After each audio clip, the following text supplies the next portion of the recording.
أعوذ بالله من الشيطان الرجيم. بسم الله الرحمن الرحيم. رب اشرح لي صدري ويسر لي أمري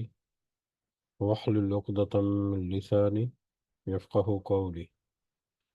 رب يسر ولا تعسر وتمم بالخير. اللهم لا سهل إلا ما جعلته سهلا وأنت تجعل الحزن إذا شئت سهلا. اللهم انفعنا بما علمتنا وعلمنا ما ينفعنا وزدنا علما. آمین یا رب العالمین۔ آج ہم انشاءاللہ اللہ کے خاص فضل و کرم سے، اس کی خاص رحمت اور توفیق سے سورۃ الحدید کی آیت نمبر 20 سے آنورڈ اپنا سبق دیکھیں گے اور کچھ آیات کو سمجھنے کی کوشش کریں گے۔ سب سے پہلے ہم اسی کی حمد اور اسی کا شکر اور اسی کی تعریف کرتے ہیں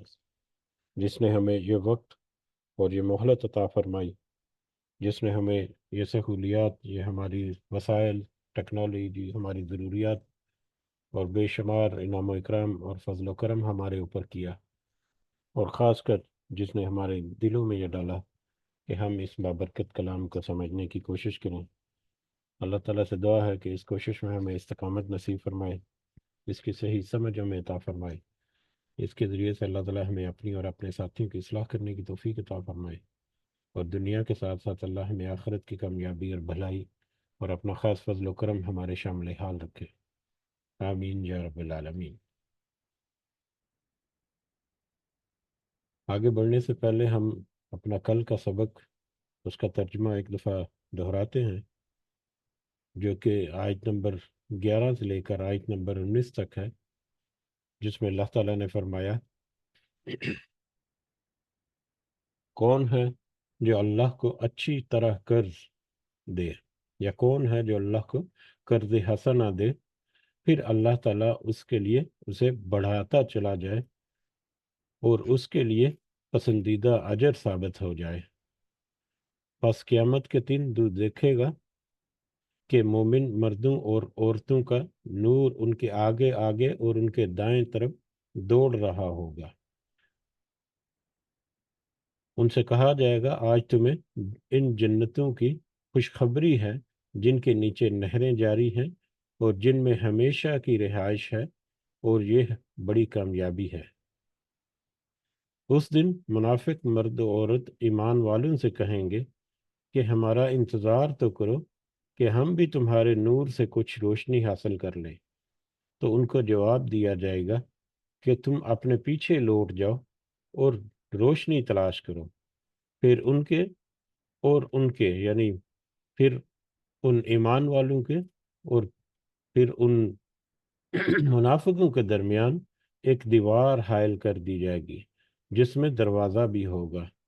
اس کے اندرونی حصے میں تو اللہ کی رحمت ہوگی اور باہر کی طرف اللہ کا عذاب ہوگا۔ یہ چلا چلا کر ان سے کہیں گے کہ کیا ہم تمہارے ساتھ نہ تھے؟ یہ منافق چلا چلا کر مومنین کو کہیں گے کہ کیا ہم تمہارے ساتھ نہ تھے دنیا میں؟ وہ کہیں گے: ہاں تھے تو صحیح، لیکن تم نے اپنے آپ کو فتنوں میں پھنسا رکھا تھا اور انتظار میں ہی رہے اور شک و شبہ کرتے رہے، اور تمہیں تمہاری فضول تمناؤں نے دھوکے میں ہی رکھا، یہاں تک کہ اللہ کا حکم آن پہنچا، اور تمہیں اللہ کے بارے میں دھوکہ دینے والے یعنی شیطان نے تمہیں دھوکے میں ہی رکھا۔ الغرض آج تم دنیا سے الغرض آج تم سے کوئی فدیہ اور نہ بدلہ قبول کیا جائے گا،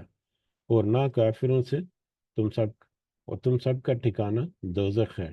وہی تمہاری رفیق ہے اور وہ ایک برا ٹھکانہ ہے۔ کیا اب تک ایمان والوں کے لیے وقت نہیں آیا کیا ابھی تک ایمان والوں کے لیے وقت نہیں آیا کہ ان کے دل ذکر الہی سے اور جو حق اتر چکا یعنی قرآن اس سے نرم ہو جائیں، اور ان کی طرح نہ ہو جائیں جنہیں ان سے پہلے کتاب دی گئی، پھر جب ان پر ایک زمانہ دراز گزر گیا تو ان کے دل سخت ہو گئے اور ان میں سے بہت فاسق ہیں۔ یقین مانو کہ اللہ ہی زمین کو اس کی موت کے بعد زندگی دیتا ہے، تو ہم نے تمہارے تو تمہارے لیے اپنی آیتیں بیان کر دیں تاکہ تم سوچ سمجھ سے کام لو۔ بے شک صدقہ کرنے والے مرد اور صدقہ دینے والے مرد اور صدقہ دینے والی عورتیں جو جو اللہ کو خلوص کے ساتھ قرض دے رہے ہیں، یعنی قرض حسنہ جو دے رہے ہیں، ان کے لیے یہ بڑھایا جائے گا اور ان کے لیے پسندیدہ اجر و ثواب ہے۔ اللہ اور اس کے رسول پر جو ایمان رکھتے ہیں وہی لوگ اپنے رب کے نزدیک صدیق اور شہید ہیں، ان کے لیے ان کا اجر اور ان کا نور ہے۔ جو لوگ کفر کرتے ہیں اور ہماری آیتوں کو جھٹلاتے ہیں وہ تو دائمی جہنم میں جانے والے ہیں، یا دائمی جہنمی ہیں۔ یہ ہمارا کل کا سبق تھا جس میں ہم نے دیکھا کہ ان کمزور صفت ایمان والوں کو جو ایمان تو لے کر آئے لیکن ان میں ابھی ایمان جو ہے وہ مضبوط نہیں ہوا، ان کو ترغیب دلانے کے لیے اس سے پہلی آیات جو گزر گئی ان کے بعد منافقین کا آئندہ آنے والا رویہ یا معاملہ جو ہے وہ ان کے سامنے اللہ تعالیٰ نے ذکر کیا کہ اگر تم منافقین کی روش پر چلو گے تو دیکھو تمہارے ساتھ کس طرح کا معاملہ ہوگا۔ ہاں البتہ اگر اللہ کے بتائے ہوئے راستے پر چلو گے اور اپنے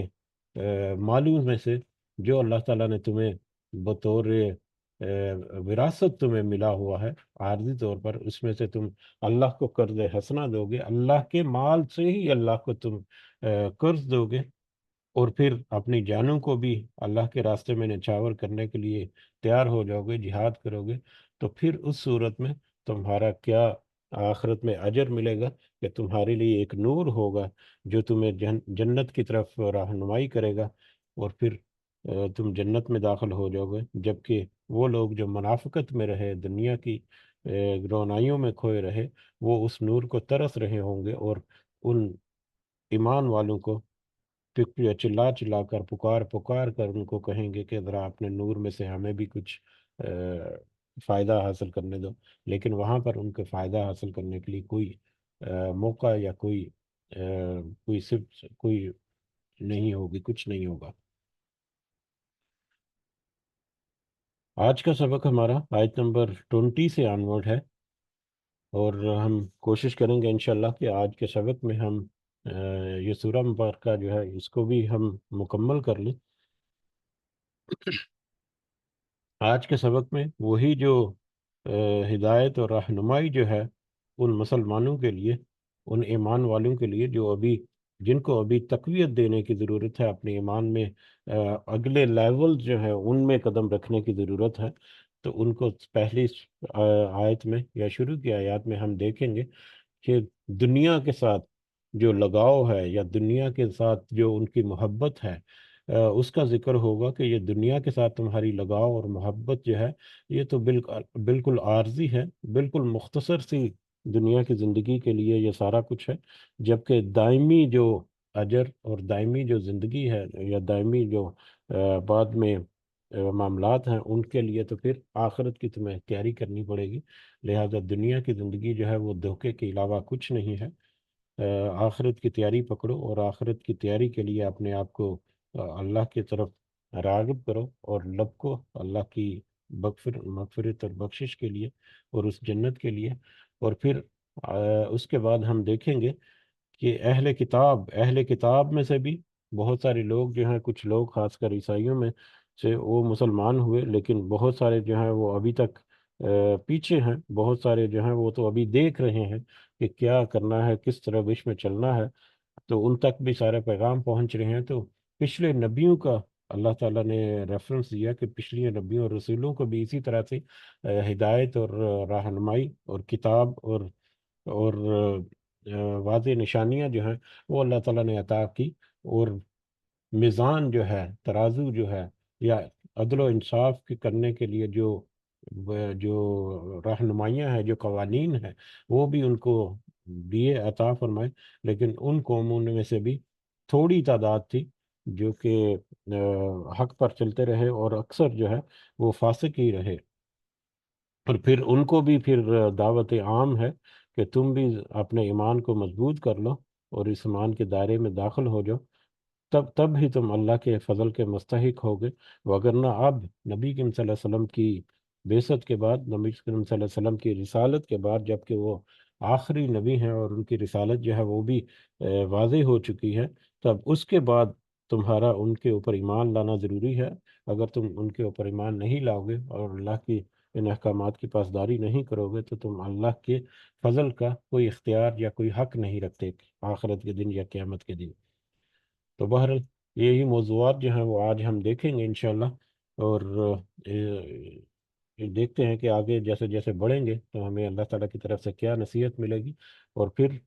ہم چلتے چلتے ایک دفعہ یاد دہانی کے لیے کہ گو کہ یہ اس وقت کی آیات اس وقت کے لوگوں کے لیے اللہ تعالیٰ نے نازل کی، لیکن ان میں ہر آیت یا ہر پہلو جو ہے وہ ہمیں اپنے گریبانوں میں جھانکنے کی طرف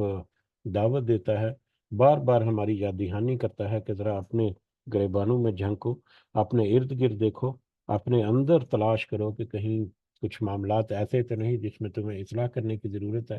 تاکہ تم اپنی اصلاح کرو اور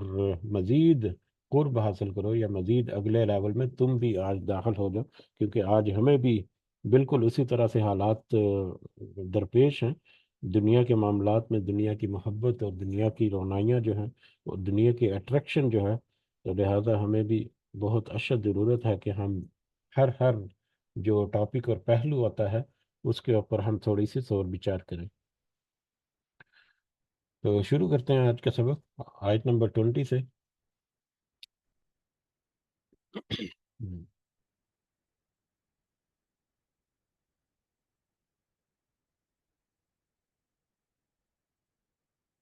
اعوذ باللہ من الشیطان الرجیم۔ اعلموا، جان لو، اعلموا انما الحیات الدنیا، کہ بے شک دنیا کی زندگی جو ہے، یہ خوب اچھی طرح سے جان رکھو، خوب اچھی طرح سے ذہن نشین کر لو، خوب اچھی طرح سے پہچان لو اور غور و فکر کر لو کہ انما الحیات الدنیا، کہ دنیا کی زندگی تو لائب و لہو، لائب و لہو، وہ تو کھیل اور تماشا ہے، وزینت، اور زیب و زینت ہے، زینت اور آرائش ہے، نمود و نمائش ہے، وتفاخر بینکم، اور تمہارا ایک دوسرے کے اوپر فخر کرنا ہے، وتکاثر فی الاموال والاولاد،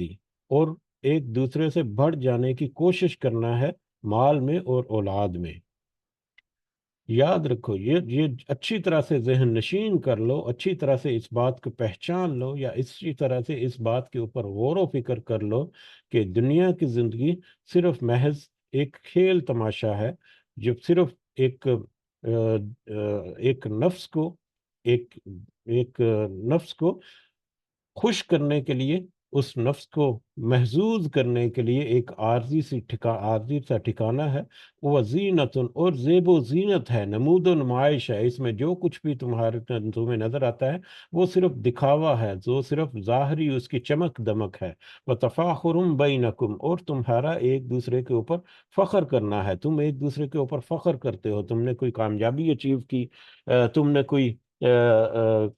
کوئی ایسی بات کی، یا تمہاری کچھ ایکسٹرا آرڈنری سکلز ہیں، تو تم ان کے اوپر فخر کرتے ہو، تم ان کے اوپر دوسروں کو جتلاتے ہو کہ میرے اندر یہ سارا کچھ ہے، میں یہ ہوں، میں یہ ہوں، یا ہم یہ ہیں، یا میری آل اولاد جو ہے وہ یہ ہے۔ وَتَكَاثُرٌ فِي الْأَمْوَالِ وَالْأَوْلَادِ، اور تم مال اور اولاد میں ایک دوسرے سے بڑھ جانے کی کوشش کرتے ہو، تم ایک دوسرے کے ساتھ کمپیٹ کرتے ہو، تمہارا کمپٹیشن ہے دنیا کی زندگی، کہ تم مال میں اور اولاد میں کس طرح سے ایک دوسرے سے آگے سبقت لے کے جاتے ہو، یا کس طرح سے ایک دوسرے سے آگے بڑھتے ہو۔ تو یہ دنیا کی زندگی، یہ اس کے مختلف پہلو ہیں، اور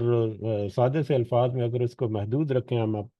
تو یہ بہت واضح آیات ہیں کہ دنیا میں جو رہنا ہے، اور ہمارے جو رویے ہیں آج بھی یہی رویے ہیں، کل کو بھی یہی رویے تھے، اس وقت جب یہ آیات نازل ہو رہی تھی اس وقت بھی یہی انسان کی اقدار یا یہی انسان کے رویہ تھا، دنیا کی زندگی کو جو پسندیدہ کرتے تھے، یا دنیا کی زندگی کو جو اہمیت دیتے تھے اپنی آخرت کی زندگی کے مقابلے میں، خاص کر ان کے لیے کہ وہ صرف کھیل تماشوں میں اور زیب و زینت، نمود و نمائش اور ایک دوسرے کے اوپر سبقت لے جانا، ایک دوسرے کے اوپر چاہے وہ مال کا معاملہ ہو یا اولاد کا معاملہ ہو یا شہرت ہو، دولت ہو، عزت ہو، رتبہ ہو، جس طرح کے مختلف طرح کے معاملات میں دنیا کی زندگی میں تمہارا ایک دوسرے کے ساتھ جو کمپٹیشن ہے وہی ہے بس، اور یہ سب کچھ کھیل تماشا اور نمود نمائش ہے، اس کے علاوہ کچھ نہیں ہے۔ جبکہ یہ سارا کچھ، یہ دنیا کی آسودگی، دنیا کی تمہاری راحت، دنیا کا تمہارا سکون اور دنیا کی زیب و زینت اور نمائش اور دنیا میں تمہارا مال اور اولاد، یا دنیا میں یہ سارا کچھ جو اللہ تعالیٰ نے تمہیں عطا کر دیا ہے، یہ عارضی طور پر ہے۔ اس کی مثال کیسی ہے؟ اس عارضی خوشی اور عارضی جو نمود و نمائش ہے اس کی مثال کیسی ہے، یا اس کا کیا حول ہونے والا ہے؟ اس کی مثال کو سمجھنے کے لیے اللہ تعالیٰ کہتے ہیں کمثل غیث، کہ اس بارش کی طرح ہے۔ اس کی مثال تو ایک بارش کی طرح ہے، آجب الکفار، جو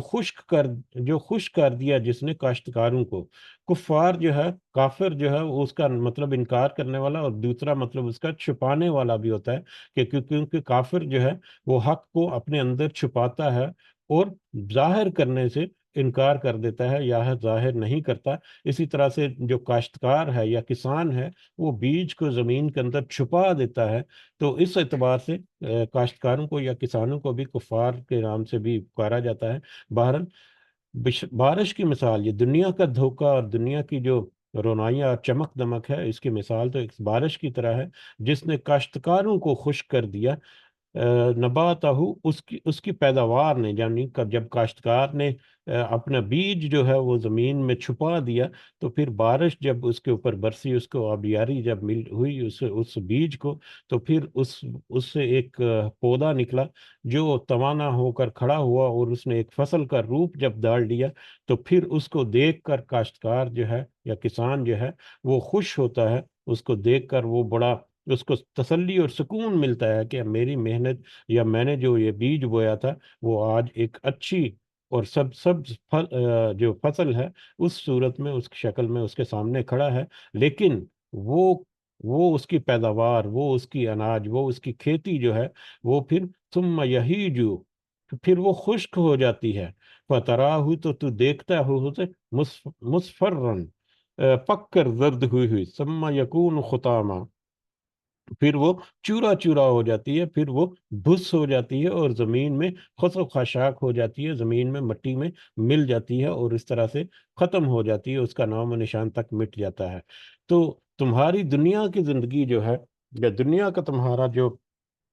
زیب و زینت، نمود و نمائش جو ہے اور کھیل تماشا جو ہے، وہ ایگزیکٹلی اس بارش کی طرح ہے یا اس کھیتی کی طرح ہے، جو ظاہری طور پر تو کسان کو بڑا خوش کرتی ہے، لیکن بالآخر وہ کھیتی جو ہے وہ اس دنیا سے ناپید ہو جاتی ہے۔ اسی طرح سے تمہاری یہ دنیا کی جتنی رونائیاں ہیں، دنیا کی جتنی نمود و نمائش ہے، وہ ساری اسی طرح سے عارضی ہے، کچھ ہی لمحوں کے لیے تمہارے پاس مہمان ہے۔ جیسے ہی تمہاری زندگی کا رابطہ، تمہاری روح کا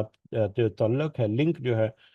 ڈسکنیکٹ ہوا تمہارے جسم سے، ویسے ہی یہ سارا کچھ یہیں کا یہیں دھرے کا دھرا رہ جائے گا، اور پھر تم اس مٹی میں اسی طرح سے مل کر خش و خاشاک کی طرح سے ہو جاؤ گے، ریزہ ریزہ ہو جاؤ گے، جس طرح سے یہ اناج جو ہے وہ ہوتا ہے۔ تو لہٰذا تمہارے لیے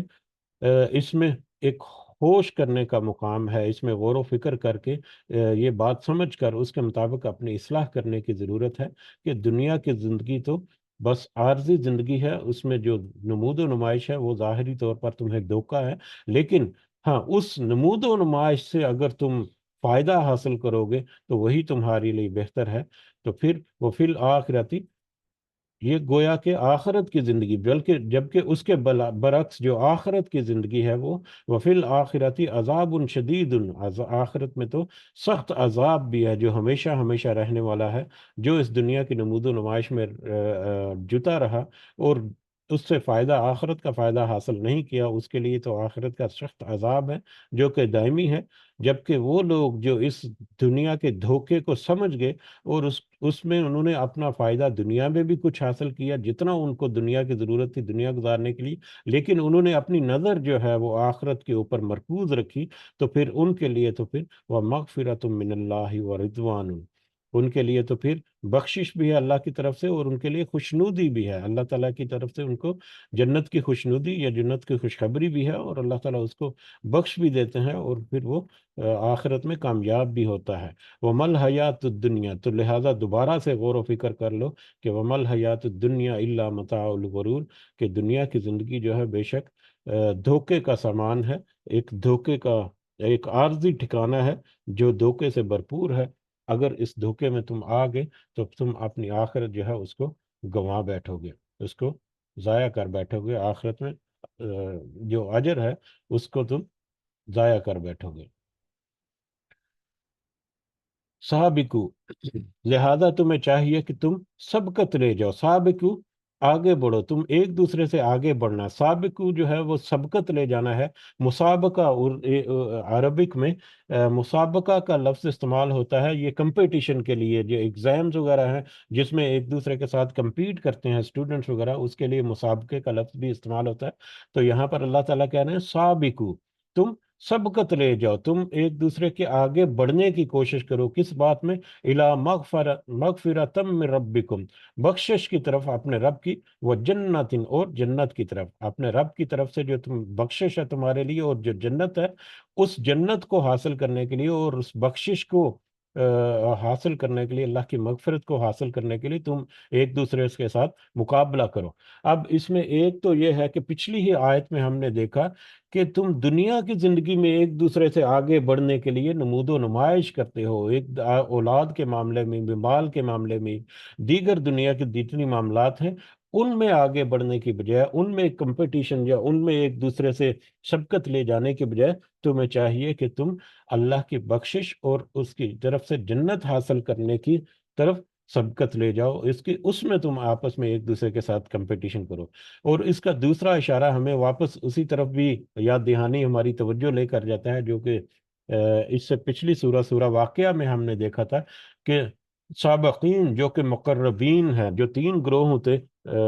تھے مطلب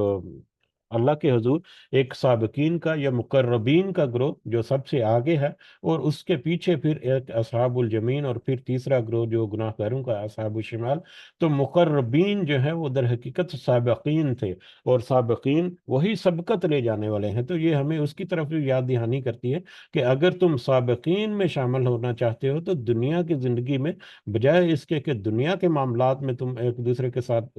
آگے سبقت لے جاؤ، بلکہ تمہیں چاہیے کہ تم آخرت کی، اللہ کی بخشش اور آخرت کی کامیابی جو کہ جنت ہے، اس کو حاصل کرنے کے لیے تم ایک دوسرے سے آگے بڑھنے کی کوشش کرو، ایک دوسرے میں پر سبقت لے جانے کی کوشش کرو، لپک جاؤ، لبیک کرو، جیسے ہی تمہیں اللہ تعالیٰ کی طرف سے جیسے ہی تمہیں موقع ملے تم اس کی طرف لپکو اور اس کی طرف ایک دوسرے سے آگے بڑھنے کی کوشش کرو، اور پھر مغفرت کی طرف اللہ کی، اور جنت کی طرف وہ جنت کتنی وسیع ہے، ارضھا کعرض السماء والارض، کہ اس کی چوڑائی آسمان کی چوڑائی کی طرح، اور زمین کی چوڑائی کی طرح، یعنی وہ جنت جو ہے جس کی طرف تمہیں سبقت لے جانے کی یا آگے بڑھنے کی یہاں پر نصیحت کی جا رہی ہے، وہ جنت اس قدر وسیع ہے کہ اس کی چوڑائی جو ہے وہ آسمان اور زمین کے برابر ہے، اور آسمان اور زمین چوڑائی جو ہے، آسمان اور زمین کی وسعت جو ہے وہ ہم نے اس کا کچھ اندازہ جو ہے پچھلے کچھ دنوں میں ایک دو دفعہ تذکرہ کیا کہ کس قدر یہ وسیع کائنات ہے، اور اس وسیع کائنات میں آسمان اور زمین کے درمیان جتنی جگہ ہے اس کی طرف اشارہ کر کے چوڑائی کا ذکر کیا گیا کہ جنت کی چوڑائی اتنی ہے، اور چوڑائی جب ہم کسی زمین کو ناپتے ہیں یا کسی کپڑے وغیرہ کو ناپتے ہیں، جب ہم سکوئر میٹر میں کچھ پیمائش کرتے ہیں تو ہمارے پاس دو پیمائشیں ہیں جن کو آپس میں ہم ضرب دیتے ہیں، ایک اس کی لمبائی ہوتی ہے، ایک اس کی چوڑائی ہوتی ہے۔ تو چوڑائی جو ہے وہ ہمیشہ لمبائی سے کم ہوتی ہے، چوڑائی جو ہے اس کی نسبت لمبائی جو ہے وہ زیادہ ہوتی ہے، اور کئی گنا زیادہ ہو سکتی ہے، ملٹیپل ٹائم زیادہ ہو سکتی ہے، جیسا کہ کپڑے کا تھان ہے، وہ کپڑے کا تھان جو ہے وہ چوڑائی میں تقریباً 1 میٹر یا 1.5 میٹر جتنا بھی ہے، غالباً، لیکن اس کی جو لمبائی ہے میرا خیال ہے 25-30 میٹر تک بھی چلی جاتی ہے، تو چوڑائی کے مقابلے میں لمبائی جو ہے وہ وہ بہت زیادہ ہوتی ہے۔ اور یہاں پر صرف چوڑائی کا اندازہ کرنے کے لیے صرف چوڑائی کا ذکر کیا گیا کہ زمین و آسمان کے برابر تو اس کی صرف چوڑائی ہے، اور اس کی لمبائی کتنی ہوگی وہ تو تم اندازہ بھی نہیں کر سکتے، ہم تو اس کی چوڑائی کا بھی اندازہ نہیں کر سکتے کہ کس قدر وسیع ہوگی۔ تو اس قدر وسیع وسعت والی وہ جنت ہوگی جس کی طرف اللہ تعالیٰ کہہ رہے ہیں کہ تم سبقت لے کر جاؤ، یا اس کو حاصل کرنے کے لیے دنیا میں اپنے معاملات جو ہیں ان کو توجہ دو۔ اور یہ جنت جو ہے اعدت للذین آمنوا باللہ ورسلہ، کہ ان لوگوں کے لیے تیار کی گئی ہے جو ایمان لائے اللہ پر اور اس کے رسولوں پر، اللہ اور اس کے رسولوں پر۔ اور یہ ایمان لانا جو ہے وہ وہی مضبوط ایمان لانا ہے کہ ایمان تو لے آئے ہو، یا ایھا الذین آمنوا آمنوا باللہ، ایمان تو لے آؤ، ایمان لے آؤ اپنے اللہ پر، یعنی اپنے ایمان کو تقویت دو، مضبوط کرو، اگلے لیول پر پہنچو، اگلے لیول کی طرف بڑھو، تاکہ تم اس کے بعد کے حقدار ٹھہر جاؤ کہ تمہیں وہ جنت جو ہے اللہ تعالیٰ کی طرف سے اللہ تعالیٰ اس کو فضل و کرم اس میں شامل کر کے عطا فرمائے۔ ذالک فضل اللہ، یہ تو اللہ کا فضل ہے، یہ اللہ کا فضل ہے، یؤتی ہی، وہ دیتا ہے اس فضل کو، من یشاء، جسے وہ چاہتا ہو، واللہ ذو الفضل العظیم، اور اللہ تو بڑے فضل والا ہے۔ یہ تو اللہ کا فضل ہے۔ ہم جو بار بار ہم دیکھتے ہیں کہ دو چیزیں ہم دیکھتے ہیں، ایک اللہ تعالیٰ کی طرف سے اجر، اور ایک اللہ کا فضل۔ اجر جو ہے وہ تو ملے گا، جو نیک کام کیے ہیں ان کا بدلہ، جو اچھے کام ہے ان کے بدلے کے طور پر جو وہاں پر دیا جائے گا وہ اللہ کا اجر ہوگا۔ اور جبکہ فضل جو ہے وہ ایک اضافی چیز ہے جو اللہ تعالیٰ خوش ہو کر اپنے بندے کو نوازیں گے کہ ہاں میرے بندے نے مطلب یہ ٹیسٹ سارے جو ہے وہ پاس کر لیے ہیں، وہ پاس مارکس اچیو کر چکا ہے، لہٰذا اب یہ آسودگی اور یہ بڑا چوڑا اس کے اوپر جو اللہ کا فضل جو ہے یا اللہ کی ایکسٹرا آرڈنری رحمت اور شفقت جو ہے اس کے اوپر ہوگی، وہ ایک الگ سے اور ایک اضافی چیز ہے جو اجر سے زیادہ اللہ تعالیٰ عطا فرمائیں گے۔ تو یہ اللہ کا فضل ہے، یہ جنت اور جنت جو ہے وہ جو اس کو حاصل کرنے کی کوشش کرتا ہے اللہ تعالیٰ اس کو وہ عطا فرماتے ہیں، اور اللہ تعالیٰ تو ہے ہی بڑے فضل والا۔ ما صحابہ، اب اسی جو کمزور عقیدہ جو ایمان والے ہیں ان کو اب دوسری طرف ایک دوسرے پہلو کی طرف بھی اللہ تعالیٰ اشارہ کر رہے ہیں کہ دنیا کے اوپر جتنی تمہیں کوئی مصیبت پہنچے گی تو وہ بھی تمہیں اللہ تعالیٰ کی طرف سے ہی پہنچے گی۔ اب یہ آیت دیکھنے سے پہلے اگر ہم اس وقت کے حالات و واقعات کی طرف دوبارہ سے ذرا اپنی ذہن دوڑائیں یا یاد دہانی کریں، تو اس وقت جو مسلمانوں کی ضرورت تھی، یا ایک اشد ضرورت تھی کہ مسلمان جو ہے وہ اپنے ایمان میں نمبر ون جو ہے وہ مضبوط ہوں، اپنے عقیدے میں مضبوط ہوں، اور اس کے بعد پھر وہ اللہ کے راستے میں خرچ کریں مالوں کو بھی اور جانوں کو بھی۔ اس وقت ایک خوف کی فضا تھی، اس وقت مطلب دشمن جو ہے وہ چاروں طرف سے مختلف طرح کے حربے جو ہے وہ استعمال کر رہا تھا، مختلف طرح کی جو چالیں جو ہے وہ چل رہا تھا، اور مسلمان جو ہے وہ ان کا مقابلہ کرنے کے لیے ان کو جن وسائل کی ضرورت تھی اس میں ایک تو ایمان کی مضبوطی بہت ضروری تھی، اور دوسرا ظاہری اسباب اور وسائل جو ہیں جس میں مال اللہ کے راستے میں جو جنگ کے جتنے بھی ساز و سامان وغیرہ ہے اور جتنی تیاری ہے اس کے لیے بھی، اور پھر افرادی قوت جو ہے اس کی بھی ضرورت تھی۔ تو اس خوف کی کیفیت میں جو منافق تھے اس کے ارد گرد، وہ ان نئے مسلمانوں کو پھر مطلب ڈراتے بھی تھے کہ تم نے اگر اللہ کے راستے میں خرچ کر دیا کہ تو تمہارا کیا بنے گا کل کو، تم اگر ناکام ہوگے، یا اگر یہ اسلام کی یہ جو ایک لشکر تیار ہو رہا ہے، یا اسلام کے ایک تحریک جو چل رہی ہے، یہ تحریک اگر کچل دی گئی یا تحریک اگر ناکام ہوگی تو کل کو تم کہاں پر کھڑے ہوگے۔ تو وہ اس سے خائف بھی ہوتے تھے، وہ ظاہر ہے وہ باتیں جو ہیں وہ اثر کرتی ہیں ارد گرد کی بھی۔ تو اللہ تعالیٰ نے اس کی طرف یہاں پر اشارہ کیا کہ تمہیں جو کوئی مصیبت آئے گی وہ اللہ تعالیٰ کی طرف سے تقدیر میں لکھی گئی، اللہ کے حکم سے اس کے مطابق آئے گی۔ تو لہٰذا وہ تقدیر میں لکھی گئی مصیبت جو ہے وہ تو تمہیں آ کر ہی رہے گی، تو بہتر یہی ہے کہ تم اللہ کے راستے کی طرف رہو، کہ اگر وہ تکلیف مصیبت آ بھی گئی تو وہ تمہارے لیے تم اس کے اوپر صبر کرو گے تو تمہارے لیے اجر کا باعث ہوگا، ماں سوائے اس کے کہ تم پیچھے رہنے والے میں سے بھی ہو جاؤ اور اس مصیبت کو بھی مطلب سہو، اور ہر لحاظ سے تم دوہری تیہری ناکامی جو ہے وہ اپنے نصیب میں لکھ لو۔ بہرحال ما اصابہ، جو کوئی پہنچتی ہے، من مصیبت، مصیبت، جو بھی تمہارے اوپر کوئی مصیبت آتی ہے، فی الارض، چاہے وہ زمین میں ہو، ولا فی انفسکم، چاہے وہ تمہاری اپنی نفسوں میں یا تمہاری اپنی جانوں میں ہو، چاہے وہ زمین میں کوئی مصیبت آ جائے، زمین میں مصیبت یعنی کہ کوئی زلزلہ وغیرہ سے یا سیلاب کی تباہ کاریوں سے یا بارش وغیرہ سے یا اس طرح کے معاملات میں، کہ زمین کے اوپر تباہی و بربادی اس طرح سے پھیل جائے یا ادھر وسیع، اور یا تمہارے اپنے معلوم اپنی جانوں میں، یعنی کہ جیسے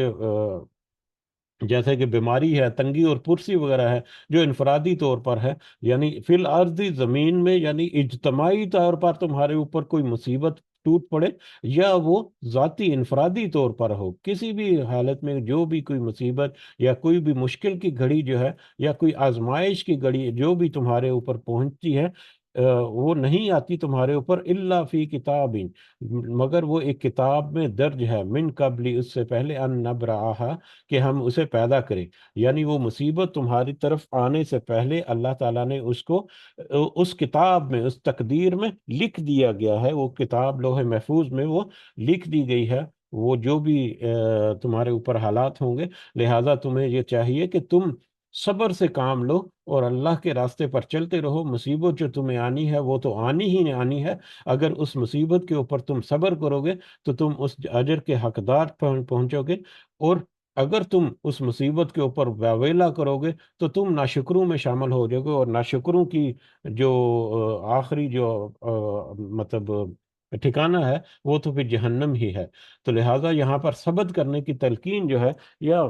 اگر مصیبت آ جائے تو اس میں اللہ تعالیٰ کی طرف سے تقدیر جو ہے اس کی طرف اشارہ ہے، کہ اگر تو تمہارے نصیب میں لکھا ہوا ہے تو وہ پھر آ کر ہی رہے گا، اس کو کوئی ٹال نہیں سکتا، تو لہٰذا تمہیں چاہیے کہ تم صبر سے کام لو ایسی کسی بھی کیفیت میں، اور اس سے خوف کرنے کی، خائف ہونے کی بھی ضرورت نہیں، کیونکہ وہ اگر آئے گی تو وہ اللہ تعالیٰ کی طرف سے آئے گی، اور اس کے اوپر صبر کی تم دعا رکھو اور تلقین کرو، تاکہ تم آسانی سے اس آزمائش کے اوپر پورا بھی اتر چکو۔ تو یہاں پر جو صبر کی تلقین جو ہے وہ کی گئی ہے، صبر کے متعلقہ ایک واقعہ جو ہے بڑا خوبصورت، وہ میرے ذہن میں ابھی آیا، کہ چلتے چلتے اس واقعے کو بھی ہم اگر یاد دہانی کے طور پر تازہ کر لیں، تو نبی کریم صلی اللہ علیہ وسلم جو ہے وہ مصیبت سے بچنے کے لیے، یا مصیبت میں ایک دعا کی بڑی تلقین کرتے تھے، ایک دعا کی بڑی وہ نصیحت کرتے تھے۔ وہ دعا یہ ہے کہ انا للہ و انا الیہ راجعون، اللہم اجرنی فی مصیبتی واخلف لی خیر منہا، کہ اے اللہ، ہر چیز جو ہے وہ تیری ہی طرف لٹائی جائے گی، تو مجھے اس مصیبت سے نجات دلا اور اس سے بہتر مجھے عطا فرما۔ ٹھیک ہے، تو یہ ایک دعا جو ہے انا للہ و انا الیہ راجعون کے بعد یہ الفاظ جو ہیں وہ بھی ساتھ اس کے ملا کر یہ دعا کرتے تھے، کہ جو مصیبت ہے اس کو مجھ سے ٹال دے اور اس سے بہتر مجھے عطا فرما۔ یہ نبی کریم صلی اللہ علیہ وسلم جو ہے وہ تعلیم دیتے تھے۔ تو حضرت ام سلمہ جو ہیں، ام سلمہ جو ہے وہ نبی کریم صلی اللہ علیہ وسلم کی بیوی، ہماری اماں، ام المومنین، تو وہ اس سے پہلے نبی کریم صلی اللہ علیہ وسلم کی زوجیت میں آنے سے پہلے جو ابو سلمہ تھے، یعنی ان کے پہلے خاوند جو ہیں، ان کے درمیان میں ایک بڑی محبت اور الفت تھی، اور بہت ہی گہری محبت تھی ان کے درمیان کی، ان کی محبت کی مثالیں جو ہیں وہ دی جاتی تھیں۔ کچھ واقعہ جو ہے وہ الفاظ میں کچھ اوپر نیچے ہوں گے، لیکن اس کا مفہوم کچھ اسی طرح سے ہے۔ تو ان میں آپس میں بہت گہری محبت تھی، بڑی مثالی محبت تھی، لیکن جب حضرت ابو سلمہ رضی اللہ تعالیٰ عنہ ان کا جب انتقال ہو گیا، تو اس کے بعد حضرت ام سلمہ جو ہے رضی اللہ تعالیٰ عنہ، وہ بہت غمزدہ ہوئی، بہت غمزدہ ہوئی، کہ ان کا ایک سب سے جو پیارا ساتھی جو ہے، سب سے زیادہ محبت کرنے والا جو ہے، وہ اس دنیا سے رخصت ہو گیا۔ تو اس پر انہوں نے یہ دعا جو ہے وہ اس کا ورد کرنا شروع کر دیا، یا یہ دعا کرنا شروع کر دی، کہ اس میں تو اللہ کی طرف سے ہے کہ اس سے بہتر عطا فرما، تو اس سے بہتر اب کیا ہے جو اللہ تعالیٰ مجھے عطا فرمائے گا۔ تو انہوں نے یہ دعا جو ہے وہ اپنائی، اور اس دعا کو انہوں نے پڑھنا شروع کیا، انا للہ و انا الیہ راجعون، اللہم اجرنی فی مصیبتی واخلف لی خیر منہا۔ تو اس دعا کی برکت سے کہ ایسا ہوا کہ نبی کریم صلی اللہ علیہ وسلم نے خود نکاح کا پیغام جو ہے وہ حضرت ام سلمہ رضی اللہ تعالیٰ عنہ کا کو بھیج دیا، اور پھر اس کے اوپر پھر انہوں نے کہا کہ میں مطلب اس مصیبت کے بدلے میں یا اس تکلیف اور رنج کے بدلے میں مجھے اتنا بڑا اللہ تعالیٰ عطا فرمائے گا، میں تو یہ سوچ بھی نہیں سکتی تھی۔ تو ان کی دعا جو ہے وہ دیکھے کس طرح سے اللہ تعالیٰ نے قبول کی، اور اس کائنات کی عظیم الشان ہستی جو ہے، ان کا عقد یا ان کا نکاح جو ہے ان کے پاس اس کی پہنچ گیا، یا پیغام جو ہے ان کے اوپر پہنچ گیا، اور انہوں نے اس کو پھر قبول بھی کیا۔ تو بہرحال یہ ایک بڑا خوبصورت واقعہ جو ہے ہمیں ترغیب دینے کے لیے کہ ہم مصیبت میں بھی اگر مطلب ناشکری کرنے کے بجائے، واویلا کرنے کے بجائے اللہ کی طرف اپنی توجہ مبذول کریں، اور اللہ کی طرف ہی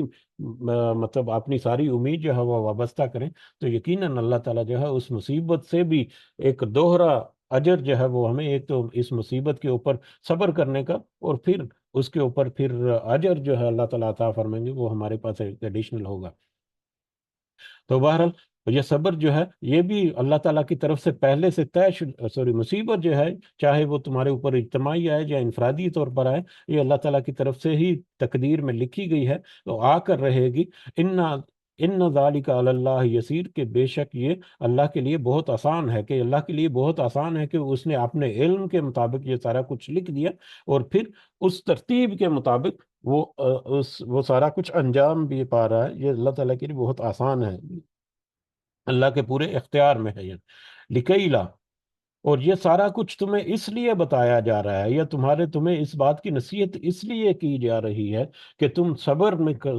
مصیبت میں اگر تم پڑ گئے تو وہ بھی اللہ تعالیٰ کی طرف سے ہے۔ تمہیں ایڈوانس میں اس کی وارننگ اس لیے دی جا رہی ہے کہ لکئی لا تعصوا، تاکہ تم نہ افسوس کرو علی ما فاتکم، اس پر جو تم سے فوت ہو گیا، یا تم سے جو چھن گیا یا فوت ہو گیا، یا تم سے جو نقصان ہو جائے اگر کسی چیز کا ظاہری اعتبار سے، تم سے کوئی چیز جو ہے وہ کھو گئی یا چھن گئی یا نقصان ہو گیا، تو تاکہ تم اس کے اوپر افسوس نہ کرو، ولا تفرحوا، اور مت تم اتراؤ، تم افسوس نہ کرو، یعنی ایسی کوئی مصیبت پہنچ جائے تو اس کے اوپر تم واویلا نہ کرو، اس کے اوپر تم ناشکری نہ کرو۔ اور دوسرا پہلو، ولا تفرحوا بما آتاکم، اور اس صورت میں کہ تمہیں اللہ تعالیٰ آسودگی دے، آسودگی جو ہے وہ بھی اللہ تعالیٰ کی طرف سے، جس طرح سے آزمائش اللہ کی طرف سے لکھی گئی ہے، اسی طرح سے آسودگی بھی اللہ تعالیٰ کی طرف سے ہے، اس میں بھی تمہارا کوئی کمال نہیں ہے۔ ہاں، تمہاری ظاہری محنت اور تمہاری مشقت جو ہے وہ اس میں شامل ہوگی، لیکن اللہ تعالیٰ چاہے گا تو ہی تمہیں آسودگی ملے گی۔ تو اس صورت میں جب کہ تم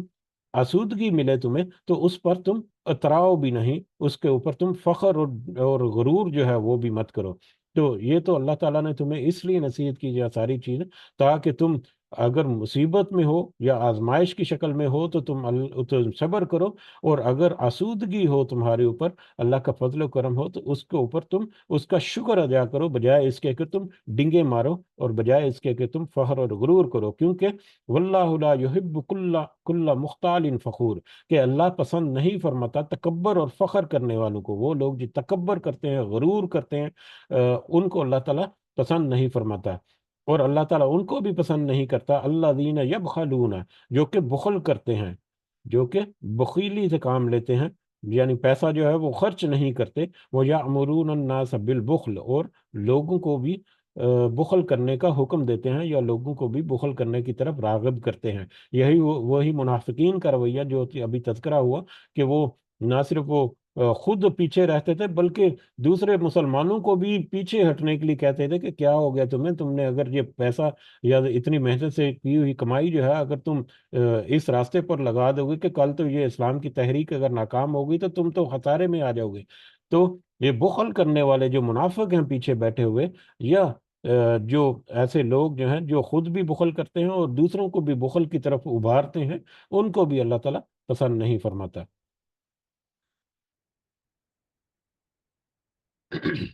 وَمَن يَتَوَلَّ، اور جو کوئی منہ پھیر لے انفاق سے، یعنی جو اللہ کے راستے میں خرچ کرنے سے منہ پھیر لے، فإن اللہ هو الغنی الحمید، تو اس کو یہ ذہن میں رکھنی چاہیے کہ اللہ تعالیٰ تو بڑا غنی اور بڑا حمید ہے۔ اللہ تعالیٰ تو اس بات سے بے پرواہ ہے کہ تم کیا کرتے ہو، یعنی اللہ تعالیٰ کو اگر کوئی انفاق سے منہ پھیرتا ہے، اگر تو اللہ تعالیٰ سے خرچ کے راستے میں خرچ کرنے سے وہ پیچھے بھاگتا ہے یا اس سے منہ موڑ لیتا ہے، تو پھر اس سے وہ اللہ کی جو بادشاہت ہے اور اس کی بڑائی جو ہے، اس سے کوئی فرق نہیں پڑتا ہے۔ اللہ کو اس سے، وہ تو غنی ہے، وہ بے پرواہ ہے۔ تم اگر اس کے اوپر خرچ نہیں کرو گے، اس کے بتائے ہوئے راستے کے اوپر، تو اللہ تعالیٰ کو اس سے کوئی فرق نہیں پڑے گا۔ فرق پڑے گا تو تمہارے اپنے ہی آخرت کے اوپر فرق پڑے گا، تمہارے اپنے ہی انجام میں فرق پڑے گا،